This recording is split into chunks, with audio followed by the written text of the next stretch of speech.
registrazioni e 23.000 paganti nel secondo giorno di contributo d'accesso a Venezia. Calano le presenze ma aumentano i paganti, non mancano i disagi, intanto l'opposizione è pronta a una battaglia legale. Gravissimo incidente questa mattina a Padova, motociclista di 20 anni in fin di vita in ospedale dopo essersi scontrato con un bus di linea. Non si placa la polemica per le parole della presidente Ampi di Padova pronunciate a Trieste per il 25 aprile con la rabbia del governatore Fedriga. Non nego le foibe, dice oggi, e non chiedo scusa. Il generale Vannacci, ufficialmente candidato alle europee, non piace a molti esponenti leghisti. Marcato non sia capolista Manera, almeno a bassi toni. Stefani sta con Salvini, scelta da Partito Libero. In 500 a Casier per i funerali di Matteo Vidali, il bambino di 1 anno e mezzo morto dopo essere stato travolto dall'auto del papà. La commozione del parroco, i messaggi delle maestre del nido e dei cuginetti. Una 16enne e una 18enne della Bassa Veronese arrestate dai carabinieri avevano rubato lo smartphone a una coetanea chiedendo denaro per restituirglielo. Un artista e un combattente, lutto a Marostica, è morto a 58 anni Daniele Marcon, che lottava contro la SLA anche con la magia della sua pittura. Meno 2 giorni alla storica visita del Papa a Venezia, che Antenna 3 seguirà in diretta dalle 7 del mattino domenica. I regali della diocesi, una tradizionale forcola della voga veneta in mini alloggi in città per persone in difficoltà. Buonasera, bentrovate, edizione del Veneto dei telegiornali di Antenna 3. In apertura ancora il contributo d'accesso a Venezia. Aumentano i visitatori paganti nel secondo giorno di contributo, ma non si placano le polemiche. 106.000 registrazioni e 22.000 paganti nel secondo giorno di contributo d'accesso a Venezia. Calano lievemente le presenze, ma aumentano i paganti. Anche oggi sul piazzale della stazione ferroviaria, che rappresenta l'accesso numericamente più consistente, si lavora senza sosta per gestire il continuo flusso di arrivi. Arrivi che poi si concentrano nei punti di maggiore richiamo della città. Verso mezzogiorno la viabilità sul ponte di Rialto appare vicina al collasso e attraversarlo in una direzione o nell'altra, soprattutto in cima, si rivela impresa piuttosto ardua. Secondo l'assessore al bilancio Michele Zuin, non è pensabile che l'effetto disincentivo inizi da subito con i 5 euro, ma sarà incrociando i dati di questi primi 29 giorni di sperimentazione che l'anno prossimo il Comune fisserà una soglia massima di presenze sostenibili, oltre la quale il ticket potrebbe salire a 10 euro. Ecco, in quel caso un gruppo di più persone magari sarà disincentivato dall'arrivare ugualmente in città. Il dibattito è aperto. Secondo Riccardo Carimani, scrittore e storico veneziano, sorprende che in Comune non si sia capaci di vedere i problemi di Venezia senza mettere balzelli. Il ticket è definito inapplicabile e ridicolo, lede il diritto di muoversi liberamente ed è un abuso. Circa i dipendenti comunali che sono controllori o circa i controlli effettuati a livello di privacy o altro, il Comune non sembra poi così sicuro delle sue azioni, perché pochi giorni fa, una settimana fa, 10 giorni fa, ha chiesto consulenza a uno studio legale di Roma proprio per intervenire semmai su questo tipo di problematiche che dovessero crearsi. Sul tema Giovanni Andrea Martini di Tutta la città insieme ha presentato un'interrogazione in Comune, ma si annuncia anche un possibile nuovo fronte nelle aule di tribunale. Perché ci deve essere questo tipo di controllo e perché ci deve essere questa sanzione? Forse non è proprio così corretto, non risponde propriamente a quelli che sono dei canoni formali, istituzionali, corretti legalmente. Abbiamo un pool di avvocati che si è reso disponibile proprio per aiutare i sanzionati. La cronaca ora, grave incidente questa mattina a Padova, un motociclista di 20 anni è in fin di vita dopo aver urtato un pullman di linea.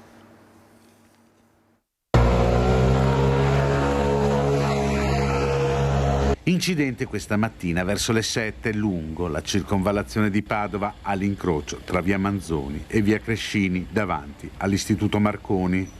Uno scontro tra un autobus di linea e una moto 125. L'autobus stava svoltando a sinistra verso via Crescini, mentre la motocicletta, guidata da un ragazzo del 2003, proveniva da via Giordano Bruno. Subito sono stati allertati i soccorsi che hanno portato in ospedale il ventenne in gravissime condizioni e in pericolo di vita. La strada è stata bloccata tra via Acquapendente e via Leopardi. Sul posto la polizia locale che, oltre a deviare il traffico, ha svolto i rilievi per ricostruire l'esatta dinamica dell'incidente. Nel Trevigiano, ora in 500 nel pomeriggio, si sono stretti nella chiesa di Dosson di Casier per l'ultimo saluto al piccolo Matteo Vidali, il bimbo di 1 anno e mezzo investito 2 settimane fa dall'auto del papà mentre stava effettuando una manovra nel cortile di casa. Le lacrime di un'intera comunità che ha voluto abbracciare i genitori e i familiari del piccolo Matteo. Avremmo voluto fare ancora dei passi al tuo fianco, ha detto Don Adriano durante l'omelia. Al termine della cerimonia sono state lette 2 lettere, una da parte dei cugini di Matteo. Sei stato un raggio di sole dopo la tempesta, ora gioca con la tua sorellina, hanno scritto. E poi un messaggio delle educatrici del nido frequentato dal piccolo: angioletto biondo, tutto ci ricorda di te, lasci un vuoto enorme. Ritorniamo a Padova, non si placa la polemica per le parole della presidente ANPI di Padova, Floriana Rizzetto, pronunciate a Trieste per il 25 aprile. Ho detto solo che un evento storico deve essere contestualizzato, bisogna sapere cosa è successo prima, perché queste cose sono successe, e poi si può dare sicuramente, il mio giudizio è negativo sulle foibe, però da questo a esagerare, a falsare la storia, questo no, non ci sto. Lei non si definisce negazionista del fenomeno? No, le foibe ci sono state. Appena rientrata da Trieste, la presidente dell'Associazione Nazionale Partigiani di Padova puntualizza le parole dette nel suo intervento alla risiera di San Saba in occasione delle celebrazioni per il 25 aprile. Parole che avevano adirato e non poco il presidente della regione Friuli Venezia Giulia, Massimiliano Fedriga. La presidente di ANPI Padova rimarca il concetto di strumentalizzazione delle foibe, da lei mai apertamente nominate nel discorso, dove ha parlato invece di complesse vicende del confine orientale. C'è intanto un numero di cosiddetti, parliamo adesso di infoibati, che non corrisponde più, sommandolo con quello degli esodati, alla reale popolazione italiana che c'era in Istria. Alcuni partiti, in particolare destre, ci hanno giocato, questo è il discorso. Non ho detto che era tutto bello, che non è da condannare il discorso, non ho neanche parlato delle foibe, ho detto solamente che non è stato contestualizzato. Il discorso di Floriana Rizzetto, da un luogo storico come l'ex campo nazista di Trieste, è stato criticato fortemente dalla Lega, con il capogruppo in regione Alberto Villanova, autore della legge sulla memoria della regione Veneto. Sinceramente mi sono vergognato perché io credo che sia veramente assurdo che qualcuno riesca ancora oggi nel 2024 a giustificare quello che sono stati i criminali titini, quello che hanno fatto agli italiani di Istria, Dalmazia e Venezia Giulia, buttando nelle foibe gente assolutamente innocente, civili, donne, anziani, preti, che sono finiti nelle mani di questi barbari criminali. Io credo sia veramente assurdo che qualcuno possa anche solo mettere in discussione la morte di 7.000 italiani, su cui ci sono prove storiche inconfutabili. Ora non resta solo chiedere scusa per queste parole ignobili che sono state dette ieri, chiedere scusa alle vittime, chiedere scusa agli esuli. Ma sulla questione delle scuse Rizzetto è tranchant. Non chiedo scusa perché è la verità, basta consultare quello che dice il professor Raul Pupo, direttore o presidente che sia dell'Istituto Storico della Resistenza, per la storia della Resistenza dell'età contemporanea del Friuli, e dice le stesse cose che dico io. Lui con più autorevolezza perché è uno storico di professione. La politica, ora è calato il gelo sulla Lega Veneta dopo l'annuncio del segretario Salvini, che ha ufficializzato la corsa in Europa del generale Vannacci in servizio di Christian Arboet. Sono contento che un uomo di valore come il generale Vannacci abbia deciso di portare avanti le sue battaglie di libertà insieme alla Lega in Parlamento europeo. Mentre a Milano scatta l'applauso, in Veneto l'annuncio di Salvini raggela buona parte della Lega. Scelta incomprensibile per l'assessore Giampaolo Botaccin, non è un valore aggiunto per il partito, gli ha fatto eco Federico Canera. Roberto Marcato, di fatto l'antivannacci del Carroccio, tenta una manovra di emergenza. È tutto evidente che se lui fosse il candidato in tutta Italia, allora serve una riflessione. Se è il candidato, uno dei tanti candidati, vabbè, insomma, non avrà la mia preferenza, ma ne abbiamo viste di tutti i colori in questi anni, insomma, anche con Bossi, insomma, c'erano candidati a volte suggestivi. Se dovesse essere il candidato di una circoscrizione, il capolista di una circoscrizione, allora spero che non sia nel nord-est, e chiedo al segretario regionale che capolista nel nord-est sia una donna, un uomo leghista veneto.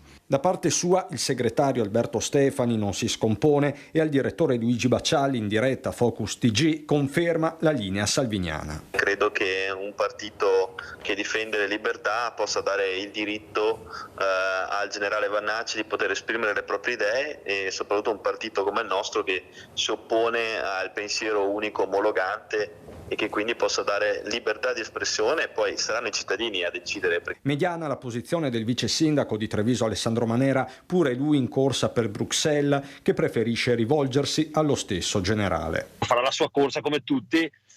Dispiace che non si sia tenuto conto del fattore territoriale, che per la Lega è sempre stato una nota importante, però gli auguro il meglio, di fare una corsa importante, sicuramente di non alzare troppo i toni, perché noi veneti non ne siamo abituati. Patria, tradizioni, famiglia, il motto già usato da Vannacci, nessun riferimento all'autonomia o ai territori, non un dettaglio se si considera che domenica a Sesto San Giovanni l'establishment di Forza Italia con Flavio Tosi in prima fila lancerà il progetto Forza Nord, preannunciato a Vittorio Veneto qualche settimana fa, non a caso, nel giorno dello strappo ufficiale di Gian Antonio D'Arè dalla Lega. Ci spostiamo nel Veronese, dove 2 ragazze di 16 e 18 anni sono state arrestate per aver rubato il cellulare ad un sedicenne, chiedendogli poi del denaro per restituirglielo. I carabinieri di Legnago hanno fermato le 2 giovani che avevano con sé un iPhone 14 rubato su un autobus appunto al sedicenne e volevano restituirglielo pretendendo in cambio 300 euro. Le 2 ragazze non sono riuscite nel loro intento solo grazie all'intervento dei carabinieri che, avuta la segnalazione dello scambio, hanno organizzato un appostamento mirato che ha consentito di individuare e bloccare le ricattatrici. Marostica, dopo una lunga malattia si è spento a 58 anni l'artista Daniele Marcon. I funerali saranno celebrati sabato 27 aprile alle 15 nella chiesa parrocchiale di Crosara. Dipingeva con gli occhi, ma soprattutto con il cuore. Artista, ma prima di tutto un grande combattente, si è spento nella sua casa di Marostica a 58 anni Daniele Marcon, paralizzato dalla SLA dal 2008, malattia diagnosticata dopo un viaggio di ricerca artistica e spirituale in India che lo ha costretto all'immobilità per oltre 16 anni. Ma Daniele non si è mai arreso, lottando a colpi di pennello. Con gli occhi, infatti, l'unica parte ancora mobile del suo corpo, dirigeva un computer, realizzando così le sue tele, una passione, quella per la pittura, coltivata già in giovane età. Dopo aver frequentato l'Istituto d'Arte di Nove e gli ambienti accademici di Venezia, il grande debutto a Marostica con l'apertura del suo storico atelier. La prima esposizione nel 1986 al Museo Civico di Nove, l'ultima un anno fa nella restaurata chiesa di San Giovanni a Bassano, un percorso artistico fatto di tele, luci e colori. I funerali saranno celebrati sabato 27 aprile alle 15 nella chiesa parrocchiale di Crosara a Marostica. Ci fermiamo per la pubblicità tra poco. Rieccoci in diretta con l'edizione regionale dei nostri telegiornali. Apriamo una pagina dedicata al Papa perché mancano pochi giorni al suo arrivo a Venezia, attesa la sua visita al carcere femminile. Una forcola in legno, un momento di preghiera dei giovani per Papa Francesco alla salute e la messa a disposizione da parte della Diocesi Patriarcato di Venezia di piccoli alloggi per persone in momentanea difficoltà. Sono questi i doni principali che la Diocesi di Venezia e il Patriarca di Venezia, Monsignor Francesco Moraglia, faranno al Santo Padre in occasione della sua visita a Venezia di domenica, visita che vivrà in carcere nell'incontro con l'arte e le detenute, uno dei momenti più forti. È un evento straordinario perché si riesce a coniugare la bellezza e l'universalità dell'arte con i valori che la Santa Sede, che la religione, che la spiritualità del committente in qualche modo è in grado di offrire alla popolazione detenuta. Noi vogliamo che queste cellule vitali della società entrino nei nostri istituti penitenziari, ci aiutino alla opera di risocializzazione, rieducazione della popolazione detenuta.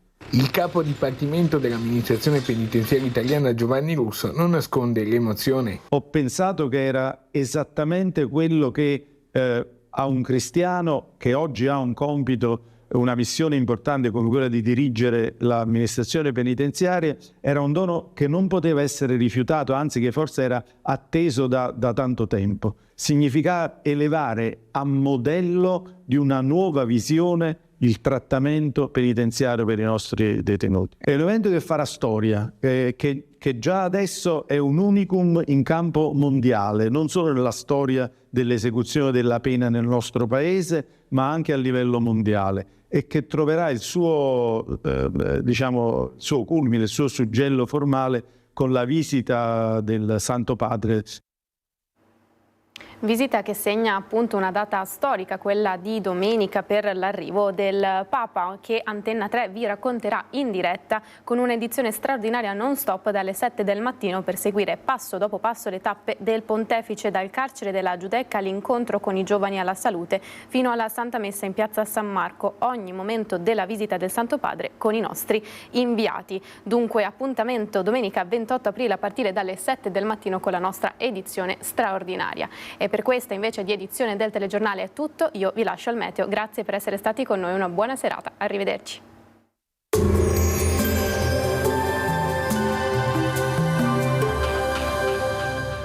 Cooperativa Agricola Volpago offre carni fresche e selezionate di prima qualità, senza uso di antibiotici, direttamente dagli allevamenti locali dei nostri soci allevatori. Bentrovati al meteo. L'anticiclone inizia ad avanzare sull'Italia, non mancherà una residua variabilità in alcune zone. Il dettaglio di sabato 27 aprile. Sul Veneto prevalenza di sole con cielo poco nuvoloso, avremo degli addensamenti sui monti con al pomeriggio anche qualche temporale, possibile poi fin verso le pianure limitrofe. Temperature in aumento, minime tra 5 e 10 gradi, massime tra 13 e 17. Ci spostiamo ora sul Friuli Venezia Giulia. Avremo molte nubi con qualche precipitazione sparsa. Col passare delle ore sarà più asciutto e soleggiato. Quota neve a 1500 metri. Temperature minime tra 8 e 10 gradi, massime sui 15-17 gradi. Infine diamo uno sguardo alla situazione del Trentino Alto Adige. Non mancherà anche in questo caso un'alternanza tra sole e nubi e non sono esclusi anche dei temporali. Temperature minime tra 8 e 9 gradi, massime sui 14. Dal meteo di Antenna 3 per ora è tutto. Arrivederci.